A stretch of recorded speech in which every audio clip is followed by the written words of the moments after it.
কাতারে এসে আপনারা সবথেকে বেশি যেটা দেখতে পাবেন সেটা হচ্ছে বিভিন্ন রকম বিভিন্ন দেশের গাড়ি কিন্তু আপনারা দেখতে পাবেন। আজ শুক্রবার, আর শুক্রবারের দিন শপিং মলের সামনে বিভিন্ন ধরনের গাড়ি কিন্তু আমরা দেখতে পাচ্ছি। আজ প্রচণ্ড ভিড়। আর এই প্লাজা মলে রয়েছে একটা বাংলাদেশি রেস্টুরেন্ট। এখানে বেশিরভাগ বাঙালি মানুষ কিন্তু আপনারা দেখতে পাবেন এখানে, বিশেষ করে বাংলাদেশের। আমাদের ইন্ডিয়া কিংবা বাংলাদেশে যখন মেলা হয় ঠিক এরকমই মানুষের সমাগম কিন্তু আমরা দেখতে পাই।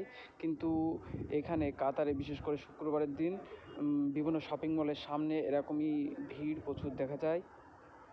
আর এটি হচ্ছে গ্র্যান্ড মল, আর গ্র্যান্ড মলের সামনে তো প্রচণ্ড ভিড়।